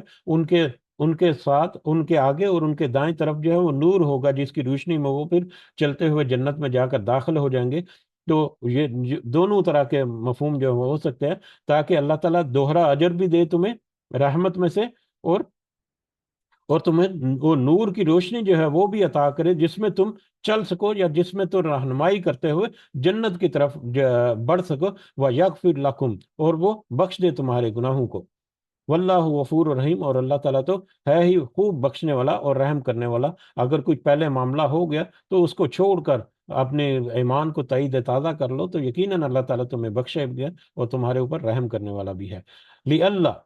اور یہ سارا کچھ اس لیے واضح کر دیا، یہ ساری آیات، یہ ساری رہنمائی ہے، ساری ہدایت اللہ تعالیٰ نے اس لیے تمہارے اوپر واضح کر دی، اللہ یا علما، تاکہ وہ جان لیں، اہل الکتاب بھی، اہل کتاب بھی، تاکہ اہل کتاب، اب یہاں پر اہل کتاب یعنی عیسائی اور یہودی دونوں ہیں، اس وقت کے لوگ اور آج کے لوگ جو ہیں وہ بھی اس میں شامل ہیں یقیناً، تاکہ وہ دونوں جان لیں، اہل کتاب جان لیں، اللہ یقدرون علی شیئن، کہ وہ کچھ قدرت نہیں رکھتے کسی چیز پر، من فضل اللہ، اللہ کے فضل میں سے، کہ وہ اللہ کے فضل میں سے کسی چیز پر قدرت نہیں رکھتے، یعنی اگر وہ نبی کریم صلی اللہ علیہ وسلم کی بعثت کے بعد، نبی کریم صلی اللہ علیہ وسلم کے آ جانے کے بعد بھی اگر وہ اس رسول پر صلی اللہ علیہ وسلم پر ایمان نہیں لاتے، تو اس صورت میں وہ اللہ تعالیٰ کے کسی فضل کے مستحق نہیں ہے، اللہ تعالیٰ کے کسی فضل کے حقدار نہیں ہے۔ دنیا میں تو انہوں نے جو دنیا کے فائدے تو ہیں وہ ہر طرح کا انسان لے رہا ہے، لیکن آخرت میں اللہ کا فضل جو ہے اب اسی صورت میں اسی کو ملے گا جو اللہ کے ساتھ اس کا رسول جو صلی اللہ علیہ وسلم اس کے اوپر بھی ایمان لائیں گے اور اس کے مطابق پھر اپنے معاملات کو درست کر کے چلیں گے۔ تو لہٰذا اہل کتاب جو ہیں وہ بھی ہوش کے ناخن لے لو اور اس چیز کے اوپر غور و فکر کر لو کہ تم اگر آخرت میں اللہ کا فضل حاصل کرنا چاہتے ہو تو تمہیں رسول صلی اللہ علیہ وسلم کے اوپر ایمان لانا جو ہے وہ پڑے گا، اس کے بغیر وہ تمہارا کوئی قدرت یا اختیار نہیں ہوگا، یا کوئی حق استحقاق نہیں ہوگا اس فضل کے اوپر اللہ تعالیٰ کے۔ وَأَنَّ الْفَضْلَ بیدللہ، اور بے شک اللہ کا فضل جو ہے وہ تو اسی کے ہاتھ میں ہے، یا بے شک فضل جو ہے تو اللہ کے ہاتھ میں ہے، یؤتیہ من یشاء، وہ عطا کرتا ہے جس کو وہ جس کو وہ چاہتا ہے، یا جو اس فضل کو حاصل کرنے کی کوشش کرے گا اللہ تعالیٰ اس کو وہ ضرور عطا فرمائے گا۔ واللہ ذو الفضل العظیم، اور اللہ تعالیٰ تو ہے ہی بڑے فضل والا، بڑے وسیع فضل و کرم والا ہے اللہ تعالیٰ۔ تو الحمدللہ اس کے ساتھ ہی ہماری یہ سورہ مبارکہ بھی مکمل ہوئی، اور ہمارا یہ پارہ جو ہے 27 نمبر پارہ جو ہے وہ بھی مکمل ہوا۔ اللہ تعالیٰ سے دعا ہے کہ میرے کہنے میں، ہمارے سننے میں، سمجھنے میں کوئی اونچ نیچ ہے تو اللہ تعالیٰ ہمیں معاف فرمائے، اس کی صحیح سمجھ جو ہے وہ اللہ تعالیٰ ہمیں عطا فرمائے۔ بہت ساری باتیں جو ہیں وہ ہم نے سمجھنے کی کوشش کی، بہت سارے پوائنٹس ایسے ہیں جو مس ہوئے، تو ہم اگر دوبارہ ان کی طرف نظر دوڑائیں تو ہمیں یقیناً بہت ساری اور باتیں بھی نظر آتی ہیں۔ تو اللہ تعالیٰ سے دعا ہے کہ ان ساری باتوں کو، ان ساری رہنمائیوں کو ہمارے دلوں میں پیوست کر کے ہمیں اپنی اصلاح کرنے کی توفیق عطا فرمائے۔ آمین یا رب العالمین، وما علینا الا البلاغ المبین۔ جی بہت معذرت، تو آج کا سبق کچھ لمبا ہو گیا، لیکن میں نے یہی سوچا کہ چلے یہ آیات جو ہے مکمل ہو جائیں گی آج یہ سورہ مبارکہ۔ تو اللہ تعالیٰ آپ سب کو اجر عظیم عطا فرمائے کہ ہم اس مجلس میں جتنے بھی شامل ہیں اور جو اس سے فائدہ حاصل کرتے ہیں، اللہ تعالیٰ ان سب کے اوپر فضل و کرم کرے، اور اپنا خاص رحمت جو ہے دنیا میں بھی اور یقیناً آخرت میں بھی، اور اللہ تعالیٰ اسی طرح سے آخرت میں بھی ہمیں ایک دوسرے کا ساتھی بنائے جنت میں۔ آمین یا رب العالمین۔ اختتام کی طرف بڑھتے ہیں، اگر کچھ اس بارے میں کوئی بات کرنی ہو تو آپ کر سکتے ہیں، یا کسی بھی مجلس میں آپ ضرور شامل ہو سکتے ہیں۔ جزاکم اللہ خیرا کثیرا۔ ربنا آتنا فی الدنیا حسنہ وفی الآخرۃ حسنہ وقنا عذاب النار۔ رب ارحمہما کما ربیانی صغیرا، رب ارحمہما کما ربیانی صغیرا، رب ارحمہما کما ربیانی صغیرا۔ ربنا ظلمنا انفسنا وان لم تغفر لنا وترحمنا لنكونن من الخاسرین۔ ربنا تقبل منا انک انت السمیع العلیم وتب علینا انک انت التواب الرحیم۔ سبحان ربک رب العزة عما یصفون وسلام علی المرسلین الحمد للہ رب العالمین۔ سبحانک اللہم وبحمدک، اشہد ان لا الہ الا انت، استغفرک واتوب الیک۔ جزاکم اللہ خیرا کثیرا۔ السلام علیکم ورحمۃ اللہ وبرکاتہ۔